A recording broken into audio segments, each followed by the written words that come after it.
Hi, my name is Craig Spector, and I'm here today, at my desk, at my laptop, to read to you Chapter 1 from the 10th anniversary re-release of my novel, A Question of Will, in ebook form from CrossRoadPress.com. So here we go. A Question of Will. Part 1. Running Hot. Chapter 1. Dondi wiped blood from his arms as Paul Kelly smoked, impassive. "Bleeders," Dondi muttered. "Christ, I fucking hate 'em." Paul blew a smoke ring, leaning on the back bumper of the rig as Dondi stripped off thin rubber surgical gloves and changed into a fresh shirt, his third of the night. The air was cold and clear, stars faintly visible through the backwash of urban illumination. They were parked butt into the ambulance bay of St. Anthony's Medical Center, harsh glare of sodium vapor lamps casting sickly green shadows around them. Tom and Jolie were still inside, dragging ass under the guise of paperwork as they scoped the graveyard shift's new booty count, Lisa, who could give rigor mortis a whole new meaning. If Paul was in a better mood, he'd be inclined to joke that the only sheets his two crewmates would ever share with her was the one she'd pull over their heads should they ever even try. Paul said nothing. The gloves went into the medical waste bin recessed into the rig's inner wall. The discarded shirt was blotched and spattered. Powder blue stained Rorschach red, courtesy of a multiple stab wound off the industrial crack hose section of Elizabeth Street in Glendon. "You know," Donnie continued, "I don't mind the hours, the stress, the bullshit, every damn thing. But this—" He pulled a fresh shirt out of his gear bag, his last. It was powder blue, well worn, with an embroidered patch emblazoned on the left sleeve and chest, Glendon Fire Rescue, in little red and gold letters. Dondi stashed the wadded ball of cloth in a baggie behind the driver's seat and donned the clean shirt, then slipped on his dark blue nylon bomber, still bitching. "Man, Connie's gonna shit," he said. "Fucking bleeders. They're the worst." "What about floaters?" Paul spoke at last, blowing another blue ring of smoke and chilled air. His tone was soft, droll. "Last night, you said floaters were the worst." "Them too," Dondi groused. "I swear to God, between the bleeders and the floaters, I don't know what to tell you. At least he didn't puke on me." Dondi checked his arms for stray spillage. Paul glanced up offhandedly. "You missed the spot," he said. "Where?" Dondi craned his neck, peering into the reflective surface of the wall. It was clean. "Very funny." Dondi scrutinized his reflection, then pulled another pre-moistened antiseptic towelette from one of the recessed metal supply drawers and wiped himself down anyway. "Shit," he grimaced. "Fucker probably gave me the AIDS." Paul shrugged as Dondi grunted and buttoned up. His grousing was as familiar as the claustrophobic confines of the wagon. A nightly ritual, mental Kevlar, staving off emotional shrapnel. And gallows of humor aside, Paul knew that it was a fair enough concern. Fully 1/3 of their street calls these days were HIV positive, if not full-blown cases. Addicts, mostly. People who'd started out using a needle or a pipe, and ended up merely used up, pinballing from lockup to detox to rehab, and back again, their humanity evaporating into a greasy residue. But working fire rescue was like that. You seldom saw the best people, or the ones you did, at their best. In Glendon these days, doubly so.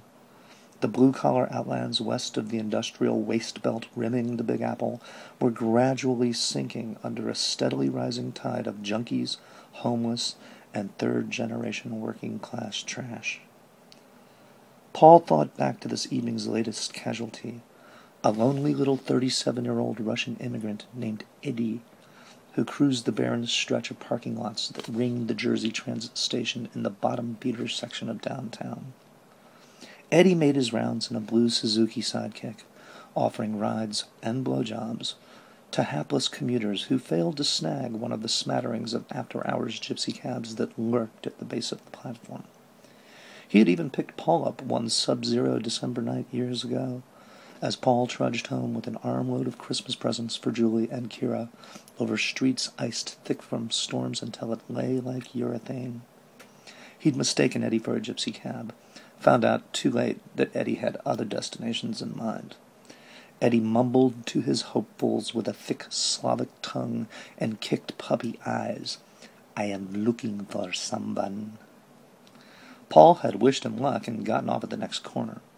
He'd seen him literally dozens of times since, a puttering sexual scavenger, slump-shouldered and leering, but harmless enough.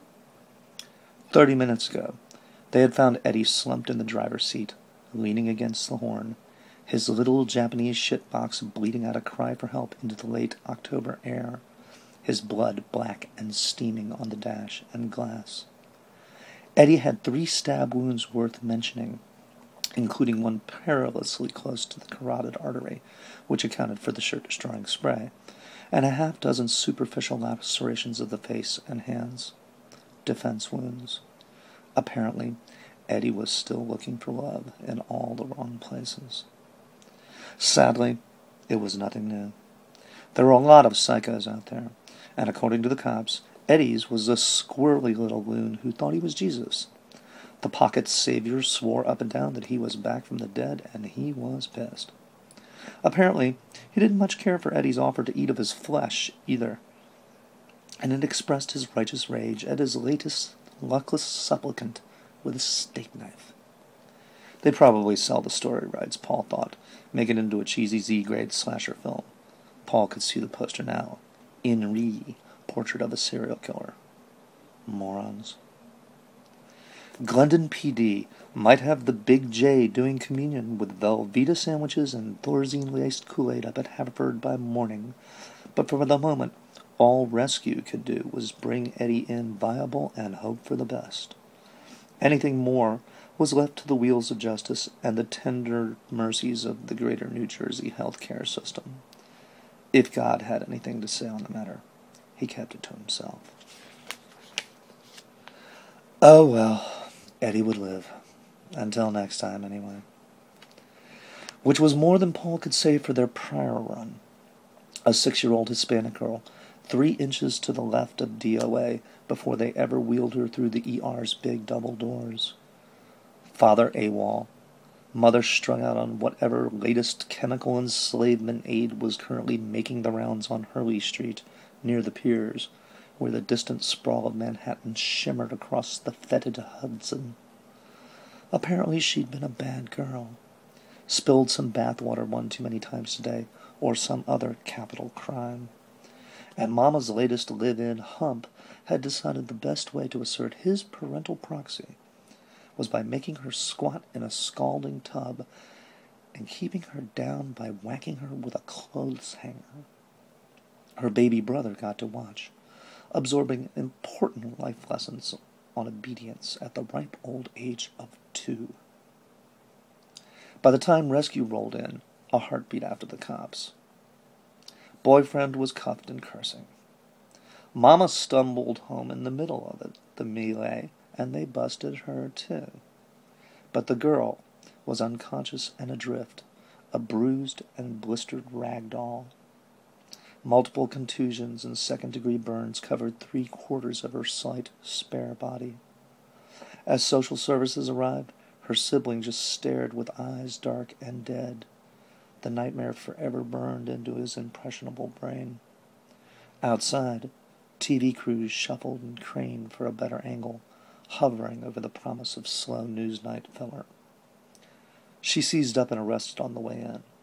Paul did everything he could, intubating her and hitting her up with as many cc's of epinephrine as he dared as Tom and Julie played backup and Dondi hit the siren and howled down the cramped boulevards, running red lights, racing death.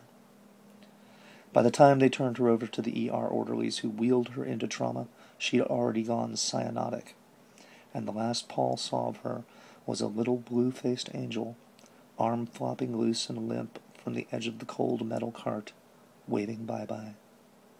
She didn't make it. Score: Russian perverts 1, children 0. And it was only 11:30. So that's the end of chapter 1. Again, my name's Craig Spector. The book is called A Question of Will. I hope you'll come to CROSSROAD Press. I hope you'll pick it up. I hope you'll read it, and I hope you'll get back to me. I'd love to hear from you. You can reach me at CROSSROAD. You can reach me on Facebook. You can reach me on Twitter. And sometimes you can even reach me in the real world. But only usually if you dial 911 first. Thanks a lot.